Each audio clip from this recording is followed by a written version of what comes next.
We've got a lot of interesting things to do this episode, so let's make it quick. Last episode I did decide that I was going to go and see the guy in the apartment first, but because I'm right next to Kuno, I'm just going to go and talk to Kuno. Why not? Ask him about the traps with the locust in them. Kuno's like Kuno's dad. Kuno doesn't give a fuck about anything. Fuck. You wouldn't happen to know anything about any missing locusts? Didn't give a fuck about bugs. Oh my god, the little one seems distraught. I told you that shit is lame. Shut up, C. Now they're going to take you to the lame prison. She sounds like she's about to cry out with disappointment at Kuno's newfound lameness. What's this about? Deny everything, Kuno. You need to lawyer up. Kuno's not going to say anything without his lawyer present. There's definitely something going on here. Remember his pig's head shack? You should check it out. Well, why yes I fucking should. Bloody hell, this is never as easy as just asking someone, is it? Melting snow dripping off the roof.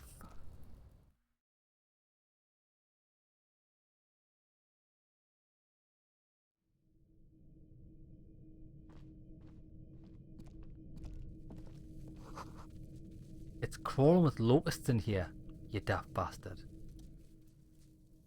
All around you, the hisses and chirps of locusts fill the musky air. The earthen floor of the shack has been shaped into mounds of mud dotted with little holes for windows. Well, detective, it appears you've solved the case. The lieutenant looks around, writes something in his notebook, then turns to you.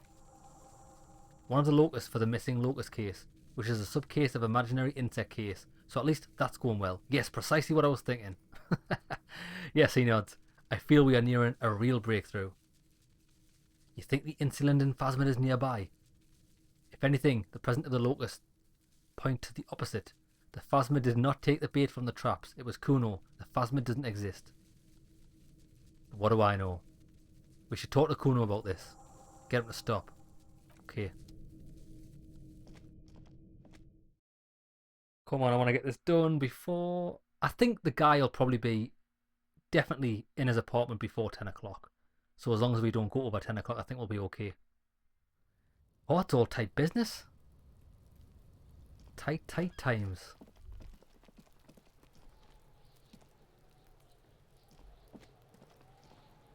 Kuno's like Kuno's dad. Kuno doesn't give a fuck about anything. I know you took the locust from the traps the cryptozoologists set up. Yeah, he says slowly, meeting your gaze with a sullen defiance. Kuno took the bug, so what? So it wasn't the phasmid. A wave of disappointment washes over you. I was really hoping it would be the reed phasmid that ate the locusts, not you, Kuno.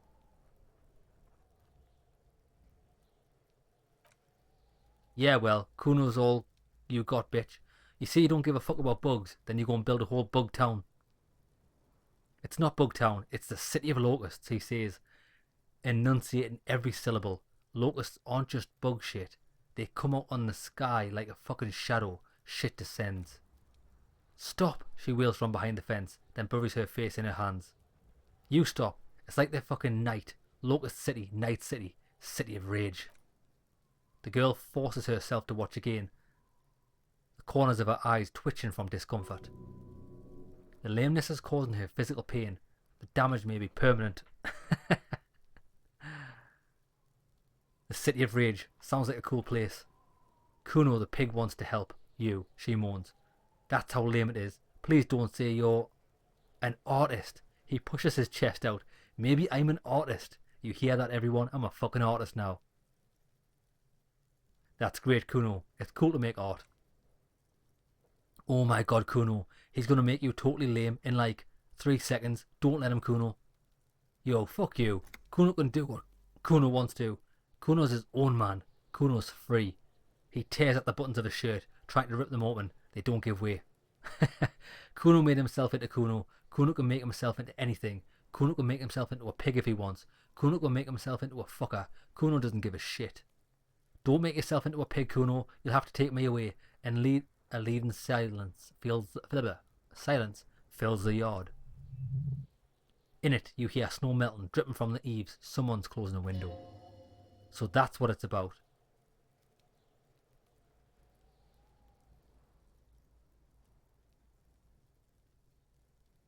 Me and Kuno have discussed this. I promised I won't do that.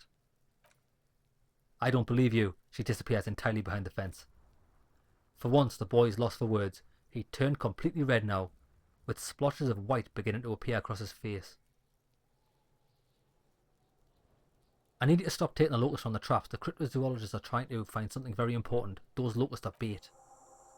I don't give a shit. I don't need the locust anyway. Shit is all lame now. He turns towards the fence. C was right. The girl's face appears again. I have to ask, what does the city of locusts mean? Doesn't mean anything. It's shit. Kuno just likes to focus. He likes to concentrate on shit.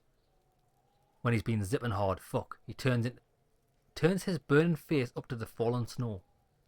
Pig, he says finally, lowering his gaze to meet yours. You really shouldn't have fucked with Kuno's city. What's going to happen to the locust? Kuno's going to let the fucking locust die.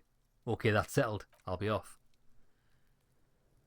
The fuck are they trying to catch anyway? He asked before you leave, with the traps. The insulin phasmid. Huh? He mutters to himself. He recognises the name. Wait, you know what the insulin phasmid is? Bitches think Kuno doesn't know shit, he says angrily. The fuck out of here. Kuno's tired of this shit. There's silence between the two children. They're not saying anything to each other, nor looking at each other's direction.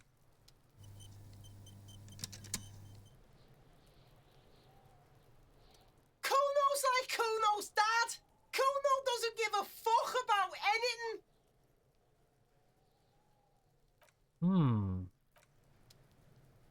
Right then.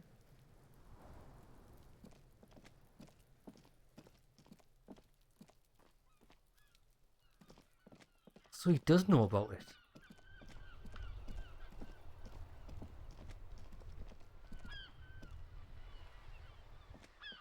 Right, we've got to get to the apartment.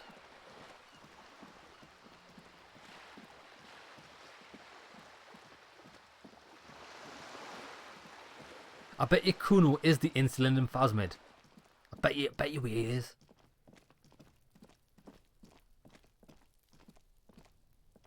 He is a fucking creature, alright.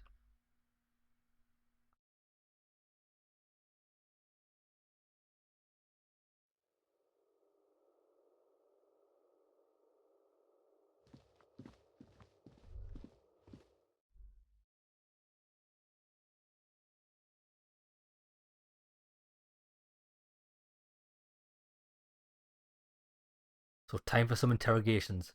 It's been a while since we've seen this guy. There he is. The curtains shift. A maroon glow of light. Distant traffic as night falls on the city.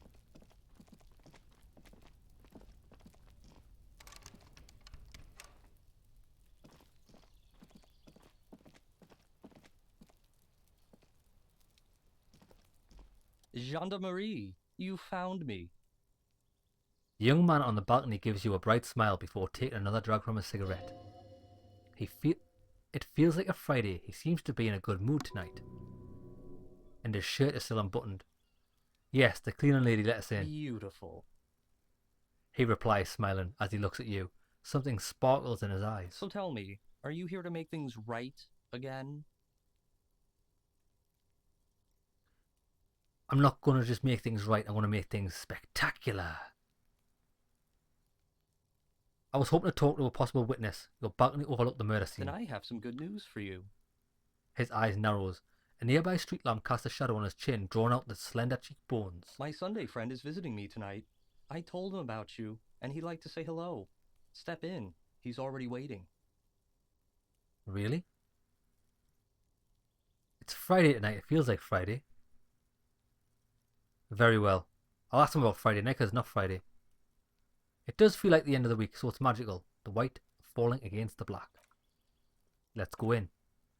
He takes another drag of his unfiltered cigarette and looks around. It's getting dark and the neighbouring windows have lit up one by one. Downstairs, a cat crosses the yard, disappearing into the bush. Besides, I've got to run. He's going to leave you alone again. That's sad.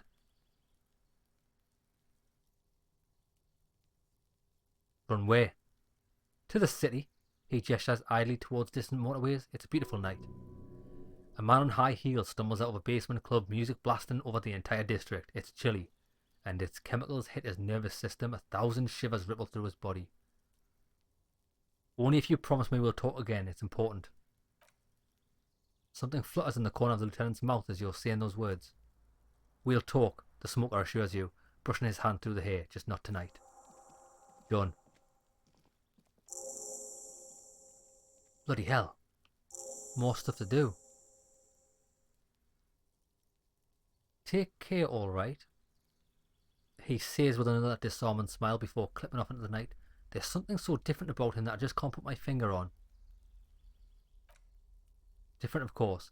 His shirt, why is it always unbuttoned? He's such a good listener. Yeah, there's something mysterious about the way he talks and moves. Something so mysterious about the way he talks, the lieutenant squints his eyes trying to hold back laughter. Very mysterious. Very. Come on, detective, let's go. He's a sexy, slim-looking man.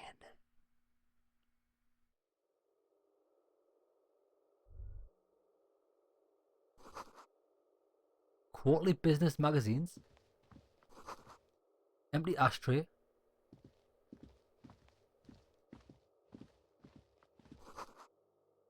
Dishes soaked up in a pot. Let's get all the information we need first. Dates for open lectures at a local university. Flyers for underground parties. An exquisite canopy bed made of metal. Sumerian conical hat. That looks amazing. I'm going to be raiding. Raiding from Mortal Kombat. Buckets of paint and a layer of old newspapers. An old photo of the same apartment dated year 01. Expensive men's perfume lingers in the air. Party dragon silk robe. Drama and electrochemistry. I think the guy outside was this guy's fuck buddy, or the other way around. Officers of the Reversal Citizens Militia. The man is in business casual, removes his cufflinks. My name is Charles Villedron. I am an official with the coalition government. I work for the Institute of Price Stability on assignment from Sir Leclerc. I heard you talking to my friend outside. Very good. Super. I'm here to assist you in any way possible. Ask me about the hanging. No. First ask an innocuous personal question to get the interview off on the right foot. Yeah, let's fuck with him. Who does he think he is arresting you? Assisting you?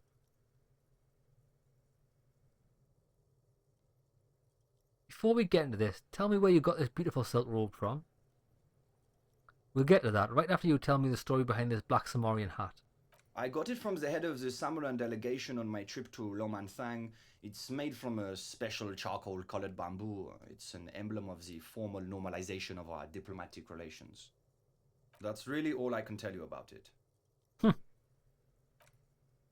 What was that? You were supposed to fuck with him, not compliment the decor. The lieutenant takes out his notebook and nods for you to proceed. You actually witnessed the lynching? I did. The man gives a solemn nod. He didn't see the hanging. He saw the little show staged by the Hardys. Let him talk. He may know more than he knows. Start from the beginning. It's very difficult to describe what I saw that night.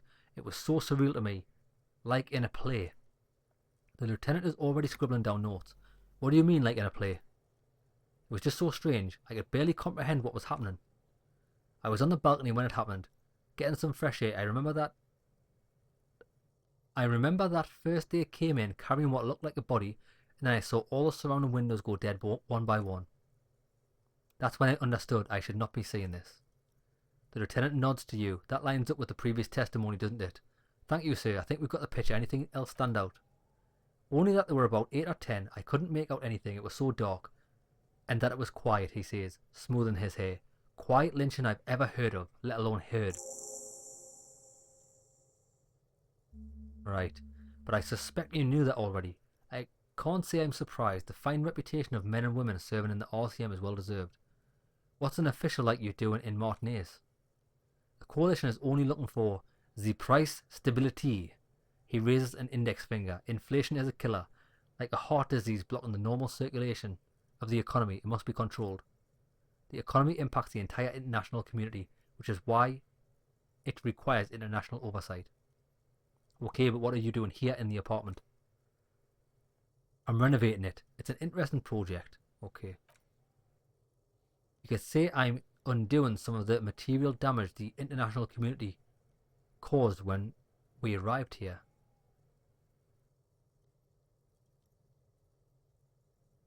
You're some kind of bureaucrat. Yes. What is international community? The nation that stopped the disaster of the revolution. In what do I call the coalition? Your employer. What is the price stability? It's the most important thing. It doesn't tell me anything. It's a central goal of any sound monetary policy.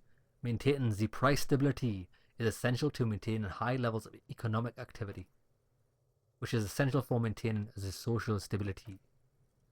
Basically, make sure the price of bread doesn't change. Precisely. That's why the Institute works to keep inflation just below 2%. 2% of what? But not too far below. No, 2 below is also bad. Below but close to 2%. Not answering the question at all. Transparency. Would you like an information pamphlet? Okay, sure, give me a leaflet. Blah, blah, blah. Right. You heard about this moral intern before, but I want to know more. It's the International Organization for Moralists, hence Moralist International. Well, I should be good at that because I'm a fucking moralist now, apparently. The Institute is price stability. It's just one of its many mind babies as its coalition turned to Kim. So what I'm hearing is we're moral intern bitches. Doing one's job doesn't automatically make one anyone's bitch. Besides, there are more nefarious powers that work for than the moral intern. Are you a moralist? But of course. But why? Because moralists believe in normal, stable world governed by democratic values. Are you a moralist, Kim? I'm a lieutenant of the RCM. A very moralist answer. The lieutenant is practiced in the art of putting a show on for one's superiors. Martinez doesn't seem very normal or stable to me. No, it's something else. What about the rest of Revachol? It's generally difficult, led by an interim government. But they are working towards it. You're all doing very well here, relatively speaking. He gives you an approving nod.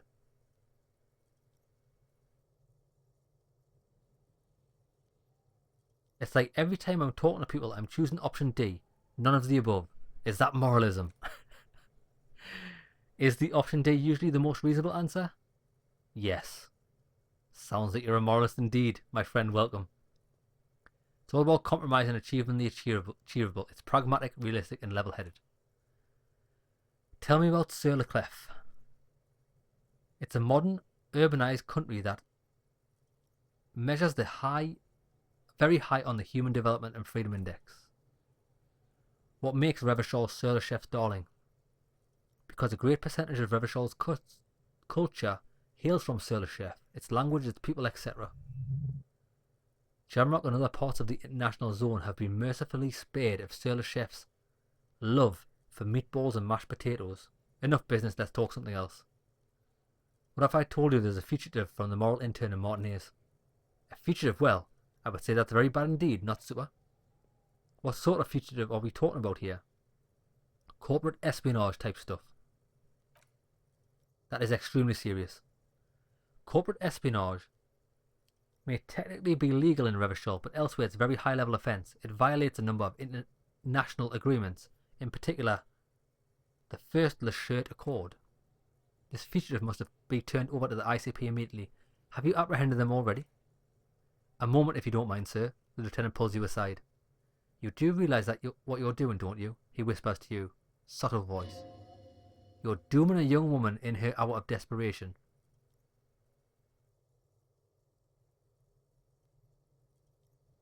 Oh shit, Clash could get in real trouble if I tell her about her, huh? Very real trouble. I won't tell you how to do your job, but remember, this is RCM matter. Make sure you weigh in your next words carefully. He won't tell you how to do your job, but a good police officer knows when to listen to his partner.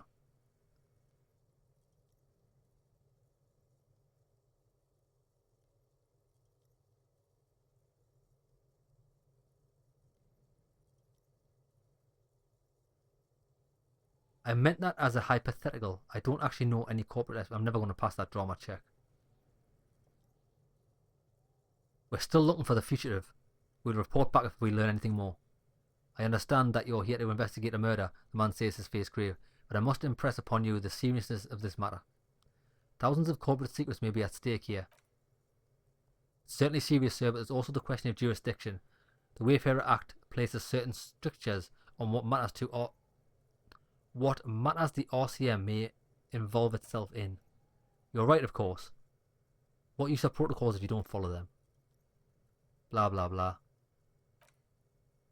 Now, was there anything else you wish to discuss? Can you tell me about your friend? Good young man. Immigrated here from Kedra. How did you two become friends? Bad things happening on Insulin Isola? Oil platforms ablaze, civil wars lasting for years. Finally, the international community was forced to step in. What are you talking about? It's how millions of people end up where they are. Meeting people they meet. It's how I came here, my friend too. You still haven't told me who he is. Sorry, who? The man throws a quick glance at his watch. Your friend, the smoker on the balcony. But I told you, officer, he's a bright young man. What is his real name? You have to understand I can't give you his personal information. I'm sure you have your own methods and databases, right? Fine art, which arts? He's a free spirit, it's a load of shit, this. What are you doing in this apartment by yourself? Enjoying the view. What view? It's dark outside. Isn't it rude for your friend to leave you like this? We're old friends, nothing's taboo between us. What's Kedra? I don't really care. What is this EPIS thing you keep talking about? Very special program developed by the Moral Intern to support certain Occidental nations. Such a wild success that we expanded into the Economic Union for processing of steel. Steel, another success. And between you and me, the Moral Intern feels emboldened. Okay, but like, what does it stand for? What's on the next level? This is all shit. What am I even here for? I don't care about any of this, honestly.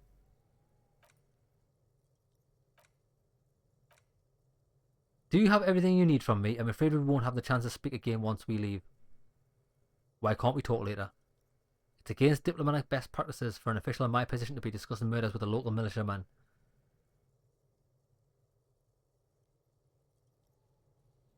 I'm not going anywhere. I just want to take a look around this apartment. Sure, go ahead. Was there anything else?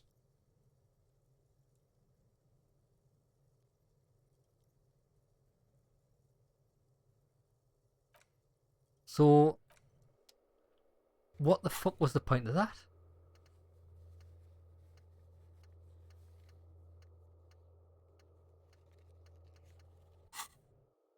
So it must be a point in the game where you could turn her over to him if you wanted to, but fuck it. That's it, I've got no interest in that whatsoever. That was the most boring conversation I've ever had in my fucking life. Complete waste of time.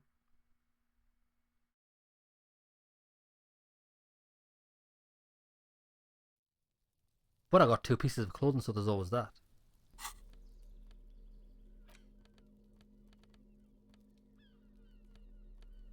Oh, yeah. Yeah. Oh, this is the 8-eyed Terratorn tie that the cryptozoologists give me. Inland Empire and Volition. That's superior to my necktie in every way. Let's see if this does anything. Nothing. Does nothing whatsoever.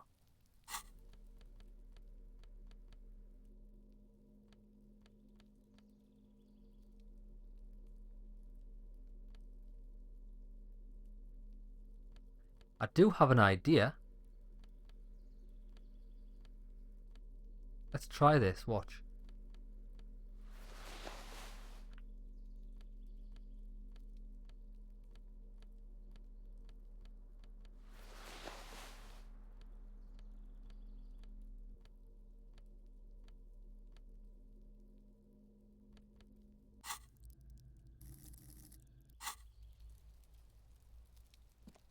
I'm gonna draw.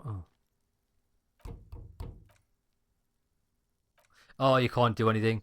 You can't drama him when you've left, which doesn't make a difference. Right, that was a complete waste of time. Put this necklace on. Put my police coat on. My armor. Ding, ding, ding, ding. Done. Glasses. Visual calculate. Done. Be gone. Right, we're going to go for the meeting. Or should we? 22-24. How do I get down again? I'm going to have a quick pop into the whirling in rags. Speak to him about the insects. Tell him that the little kid did it. And then we're going to head over to the fisherman's dock area. So we can get our gun back. Speak to the old woman there, that... the fat guy. I can never remember his name. The fat... bloody... union guy. Everett. That's his name. The one that Everett.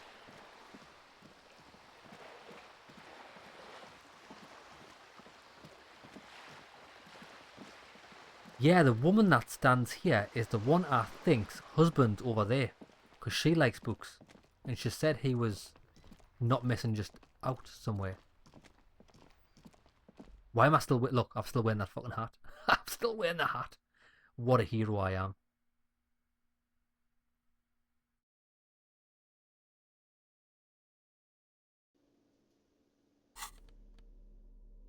+1 logic. -1 suggestion.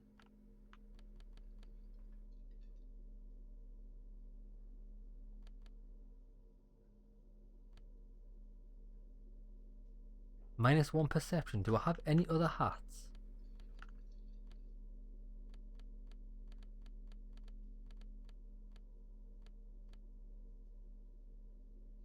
Reaction speed and rhetoric.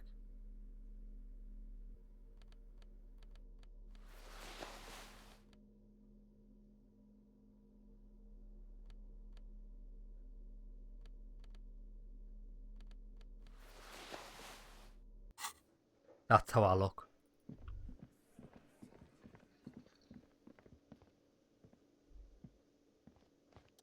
Hello, officer. I think I almost have it. A new trap design, that is. I know you're skeptical, but I have a good feeling about this. I had a chat with his kid Cuno. He promised to stop stealing the locusts. The cryptozoologist purses his lips. So it was just a child. He looks crestfallen. Thank you for telling us, sweetie. She turns to smile gently upon her husband. This is good news, right? It means we can try again. Something is secretly gnawing at her confidence. It's not this Cuno kid or the missing locust. It's something else. Yes, you're right. We just need to restock the empty trap. Then we need to inspect the traps one more time, and then maybe we can. The aging cryptozoologist breaks into a hideous coughing fit. She looks at him with tender concern. Darling, I told you to take it easy. You're getting sick. Maybe it's time to go home. You're right, he breathes carefully. Not to start coughing again. We can come back next season when it's warmer. Man, I'm really feeling this is costing me time. It's not worth risking your health. You should call it a day and go home. I'd offer to help, but I have my own things to do. Damn it. Maybe I can still restock the trap for you.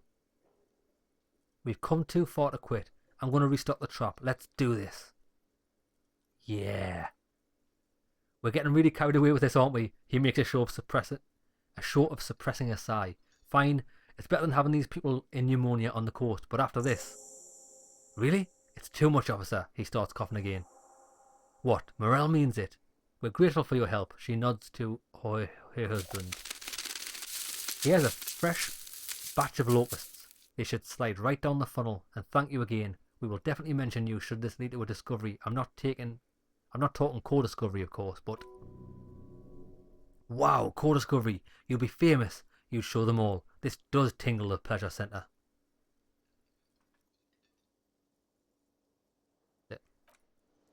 Come on then.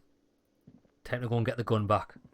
Get it back. Actually, we probably could hit up some of them traps on the way there as well. I think 1 or 2 of them might be on the way. I want this phasmid to be real. I'm sorry, I'm too balls deep. I'm too deep in this for it to be false. See, I like what this game does. Once you're too invested in something, it's really hard to break free of it. It's like an addiction.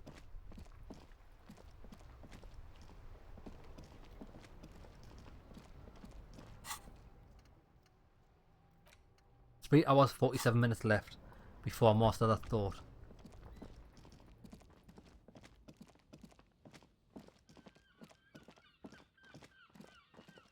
I should probably put the flashlight on.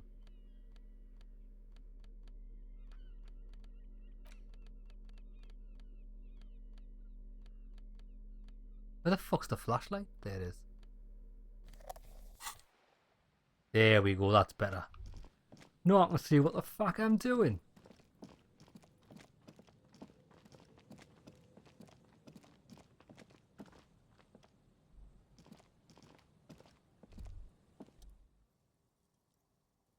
Locusts aren't doing all too well, but they're still in there. This isn't the empty trap. Also, I've only got to do it on the empty trap. Decades of old concrete defences. Children play on them now.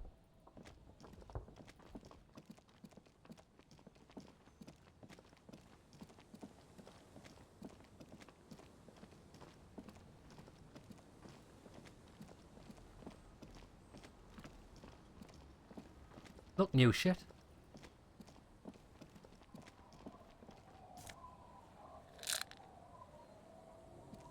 New shit. I found new shit.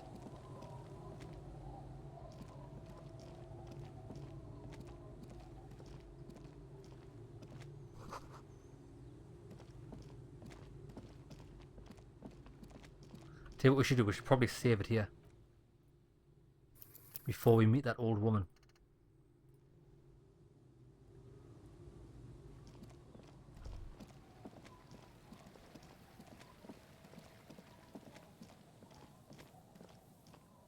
It was here, wasn't it?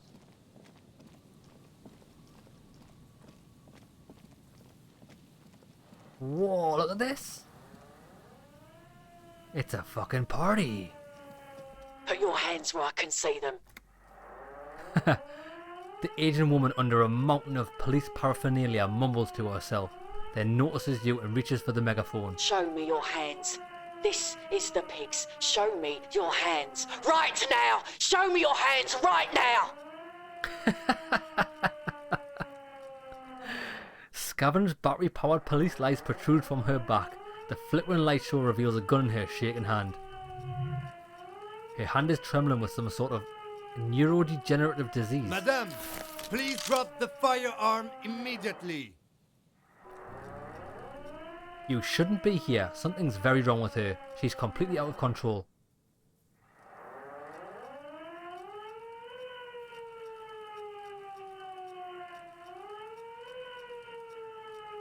Raise your hands. Am I saying that or am I going to do it? The man appears to be pulling out an object from his pocket. Fear under threat! Fear under threat! Superseding event. Split second decision. Get on the ground. Get on the goddamn ground! We're just here to talk to you. I wasn't taking anything out of my pocket. Get on the ground! I want you on the pavement right now! This is the pigs! She's a lunatic. Subject yourself to a full body cavity search. Prohibited materials concealed in nostrils, ears, mouth, navel, urethra, foreskin, vagina, and rectum. I'm hiding loads of shit in my vagina, pet. Honestly, I am. In her mind, the cavity search is happening. As long as she's saying it, it appears the things she says are very real to her. Be careful, detective. Don't do anything that might set her off.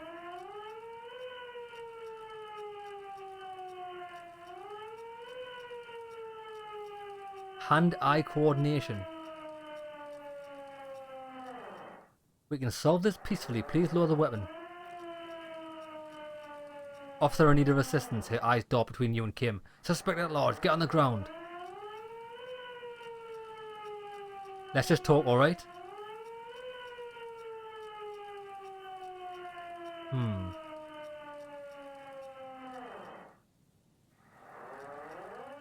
Identify yourself. The goddamn police shitbag. As she waves her hands, you notice familiar looking ampules and packets sticking out of the mountain of police gear on her back. Medicine or drugs. She thinks she's a police officer. Try treating her like a police officer. A lower ranking police officer. Ah, Officer Pigs. Double Harrier du Bois. Requesting your sidearm for inspection. Hold out your badge. What? What? She lowers the megaphone and stares at the gun in her hand. Patrol officer, you're in gross violation of the RCM Code of Conduct. You're in gross violation of the RCM Code of Conduct. Sir, she hesitates, looking around in confusion. The 3-barreled pepper box wavers in her hand. Patrol officer, I have to sign you up for a disciplinary hearing.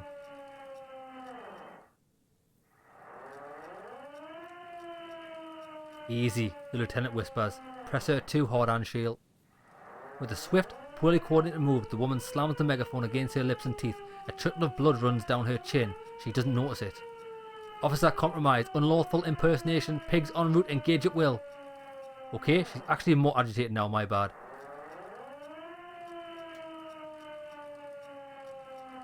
Are you on drugs? Confiscated contraband? I need to try and get this up one more before I go for it. You're not the police, we are the police. Back up. She lowers the megaphone halfway but immediately raises it up again and screams, back up! Back up! Lieutenant Double Harrier Dubois, 41st Precinct. This is my partner, Lieutenant Kitsuragi from 57th. No, the crazed woman mumbles, shaking her head. No, no, no. I thought Mr. Moran. Gareth. Suddenly he raises the megaphone and screams, aggravated assault, man down, officers in pursuit.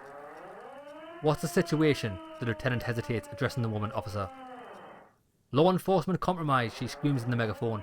Red and blue lights illuminate the spit flying everywhere. Impersonating a police officer. Wait, what if she's right and I actually am an imposter? We really are cops, look at my badge. Take out your badge and show it to her. License and registration? She repeatedly bashes the megaphone against her head. Right. She's losing it. One twitch and there will be blood. Leave for the time being? We can't leave. Shit. Fuck it. We're gonna get shot here, aren't we? It worked! Alright. Here's the plan. You hurl the ledger in her face, already darting right, and immediately close the distance. Left hand grabs the barrel, right one breaks the wrist. Fingers locked behind her head, knee to the face, crush the ribcage, sidestep and drop her with the hammer kick. I love the hammer kick. I like the sound of that. No, that would not be necessary. Look closer. The gun, all 3 barrels, red and blue lights shifting through. It's not loaded. Whisper, Kim, I'm almost certain there are no bullets in the gun. Huh? The lieutenant studies the swaying firearm. My god, I think you're right. My god, it's not loaded. The gun isn't loaded.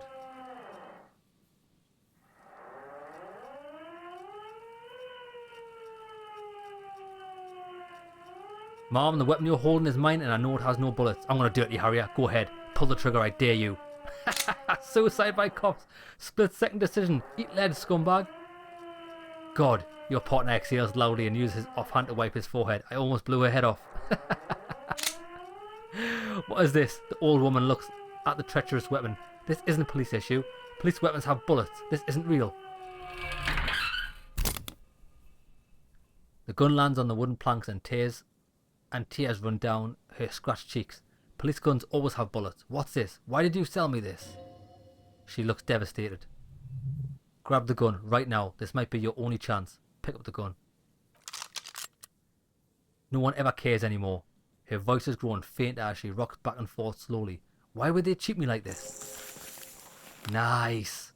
Poor woman. The lieutenant holsters his pistol. We need to figure out what to do with her now.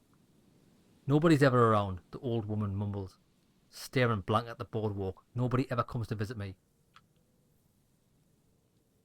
I'm very sorry this is how life turned out for you. Touch her shoulder.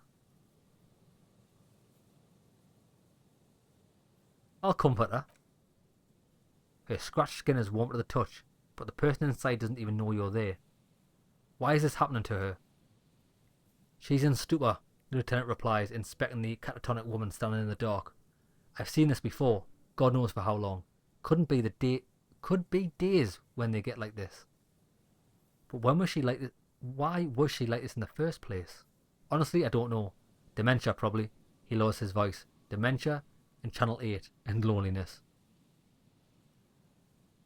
This is what happens when you listen to too many cop shows on the radio.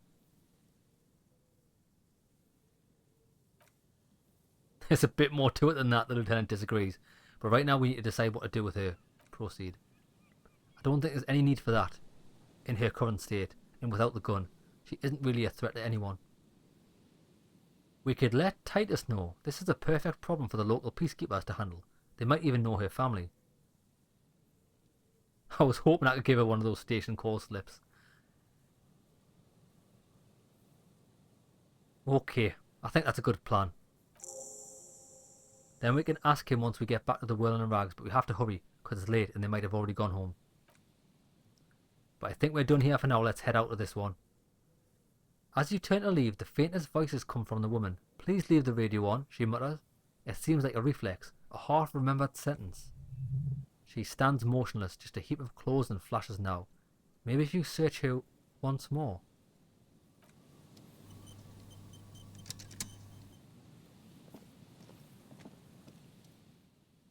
The woman stands slumped. She looks catatonic under her mountain of RCM paraphernalia. Is one of those things a police cap? There were narcotics in there too. You're thinking of taking them, do. Pick up the RCM cap. She doesn't even flinch. Awesome. Is that yours? It's hard to say, it's been so long since you wore yours. I think so. The lieutenant nods. Confiscate the narcotics. You take the file of whatever and a bottle of speed as evidence. He coughs. You're taking those, are you? Listen to him for once.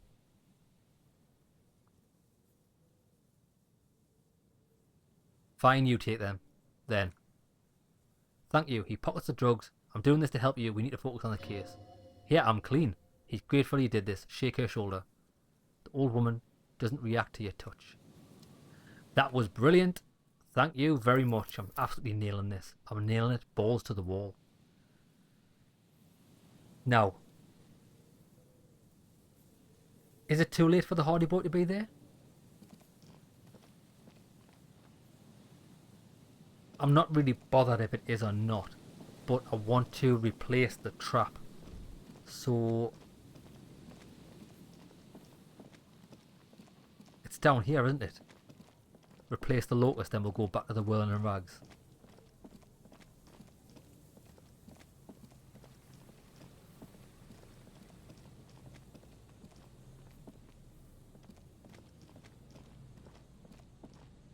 Not that one. This one.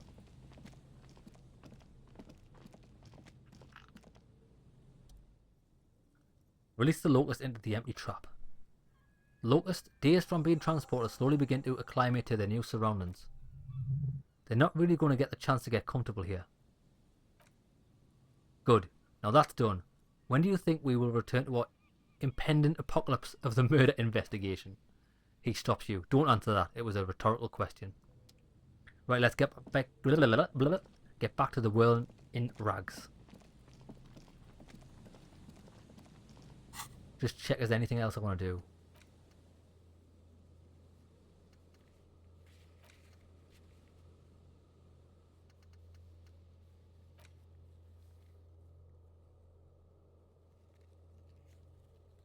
So I need to do both of these, which we can do anytime.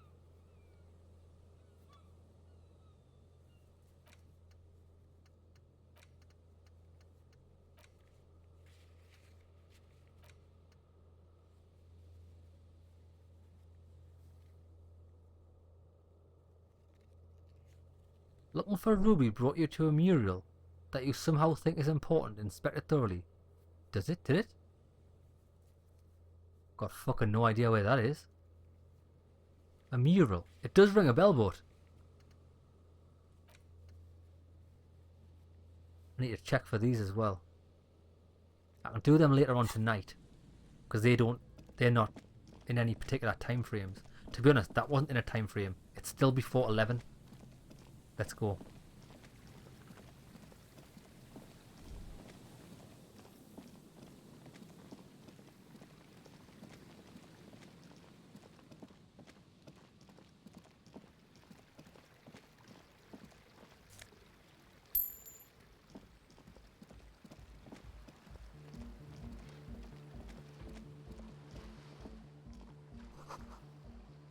Yellow moss on the stones, they're probably stolen from someone's garden.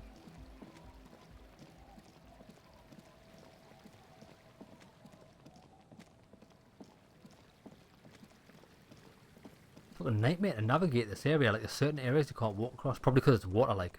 Probably can't, we're not exactly Jesus. Although I'm pretty close to Jesus if I'm honest. What is that? A bench.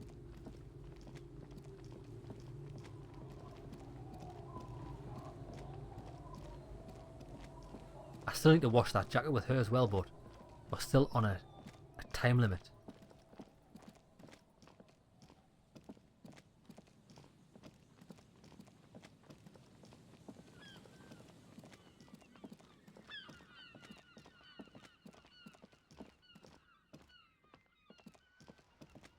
Ah, you can go through the back there, I didn't know that.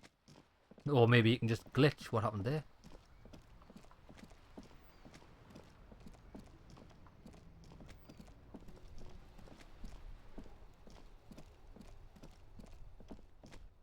Oh, wait there, let's check the police hat.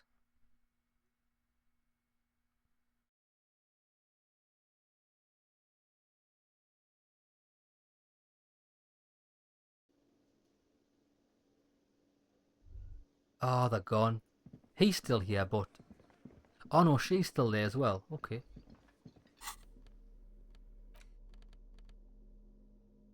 +1 authority.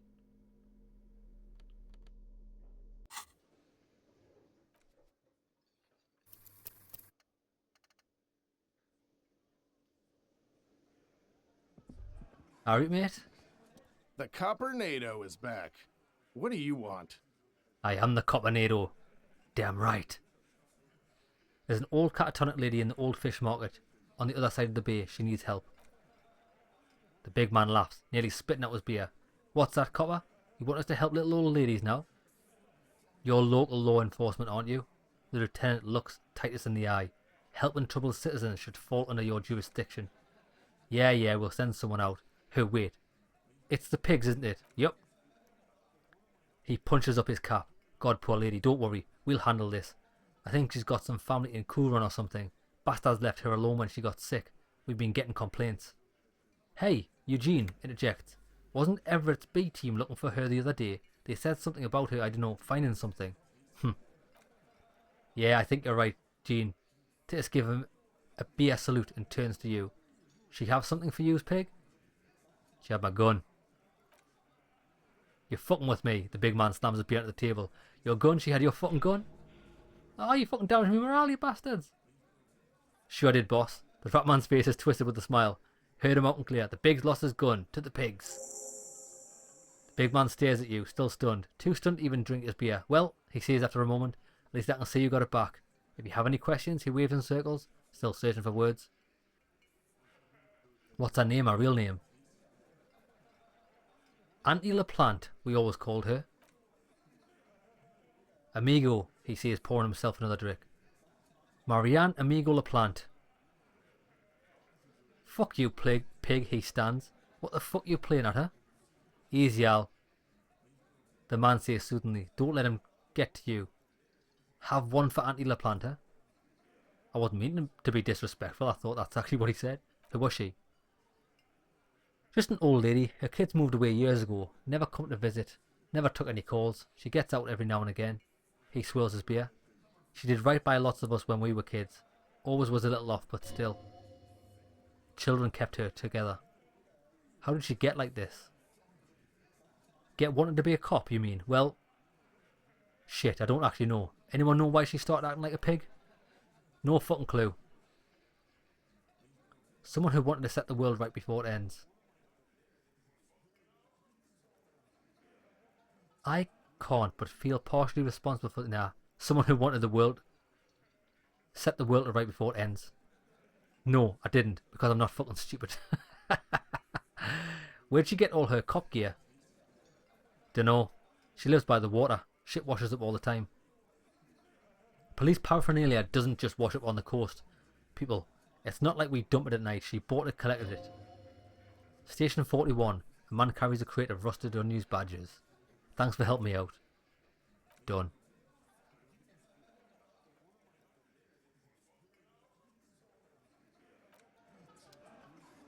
Now we can talk to her about the trap. Although I don't know where man's gone.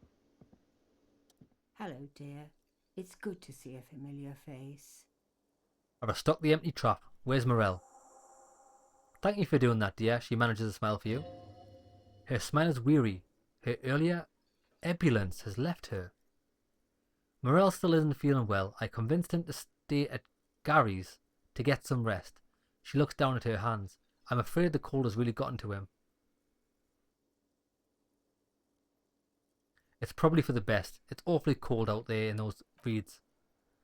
I'm sorry, dear. You've had to drudge through them so many times. Such is field work. A young person's game, as they say. So who's going to check the traps? Morel will eventually. Or we'll take Gary in to go and back out, perhaps. The lieutenant stares at his shoe, caked in mud. He doesn't say anything. Once more into the breach, then. Take it on with undue optimism. That really is too much, Twitty. Thank you for your dedication, but I can see you're coming down with the cough yourself. I'm not. Fuck that cough. It's not happening. The inside of your lungs are lined with tobacco, a powerful antibacterial agent. You are unstoppable. Very strange. Why is she not letting you do this? It's like she's given up. Lena, what's wrong? You seem different. Different how? The half moons of her glasses reflect you as she looks up at you. You're not telling me the whole story. I'm not. It's not that. She doesn't know how to end the sentence. What is it? It's a strange feeling. She looks down, biting her lower lip. I haven't really told this to anyone, but you are a police officer. Do you ever wonder if some lovely story from your childhood is just that, a story or a dream? Saying the Insulindon Phasmid was just a story I used to tell people. I didn't really think about whether it was real or not. But Morel told me you'd seen it. You also told me. Morel's so proud of it. He always tells everyone. A terrible sting in heart, regret.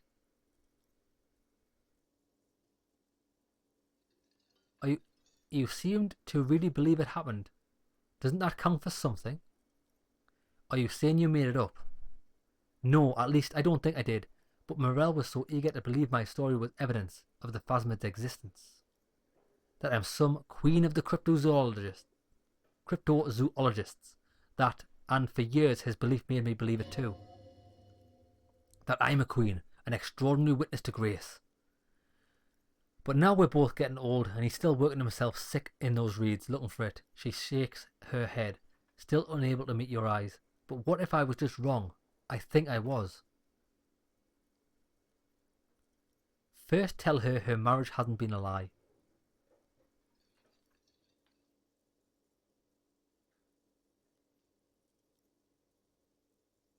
I'm going to save that for now.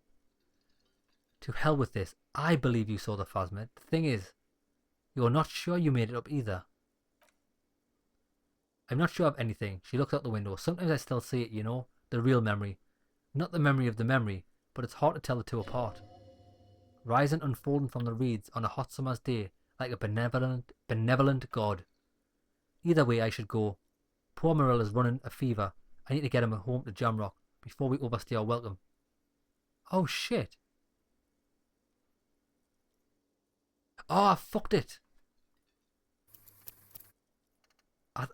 That's one of the few times in the game when, like, it completely locked me out of that option once I tried something else. Normally you can say other things, then go back to the option. It was fucking stupid, wasn't it? Talk to this prick again. The Coppernato is back. What do you want? I want to say exactly the same thing. She had my gun. Let's get back to the same place. Her real name said that.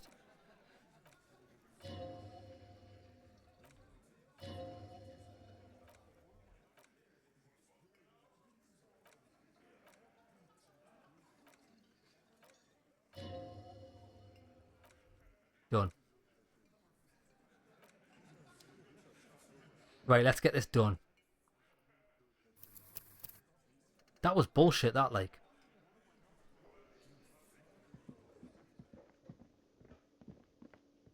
Hello, dear.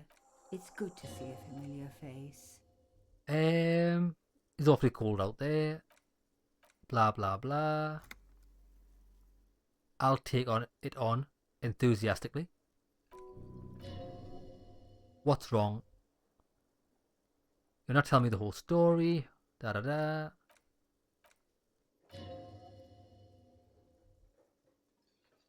You seem to really believe it happened. Doesn't that account for something? Bang. Suggestion. This is where we were. Okay. An acorn is not the same as the tree. That requires time, diligence, and care. And I need something good here. Am I talking to Suggestion or am I talking to her? What if I was just wrong? And?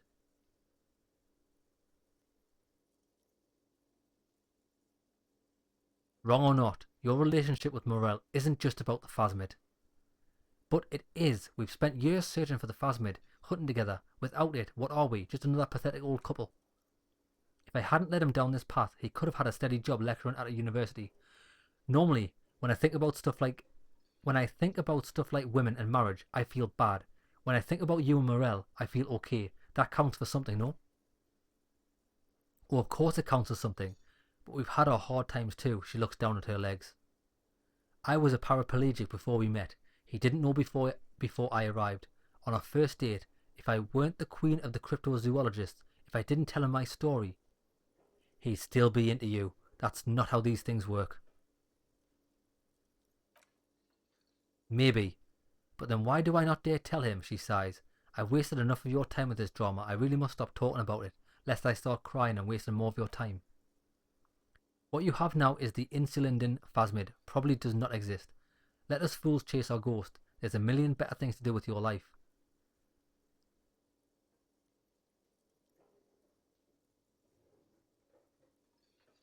To hell with this. I still believe you saw the phasmid.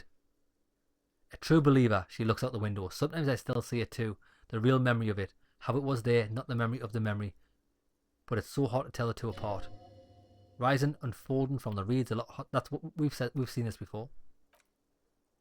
Either way I should go. Poor Marilla's running a fever. I need to get him home to Jamrock before we overstay our welcome with Gary.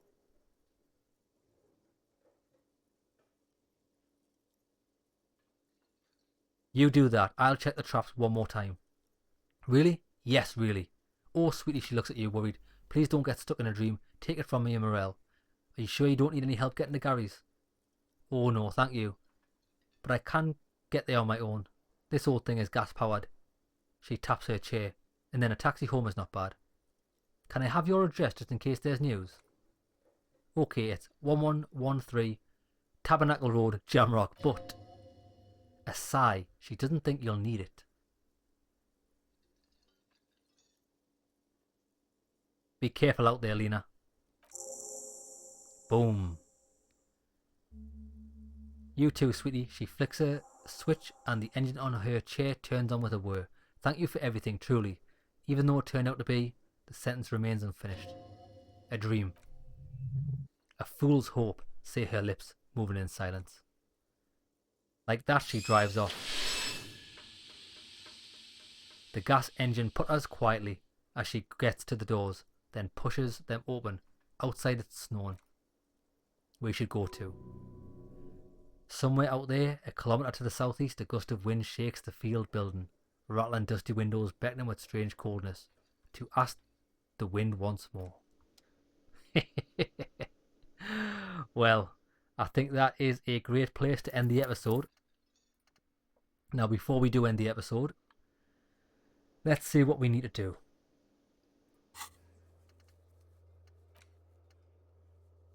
We need to call the station in from the dead body on the boardwalk. I can do that.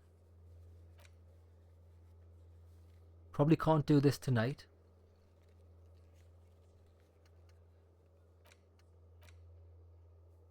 Hold onto the spirits and wait for the signal.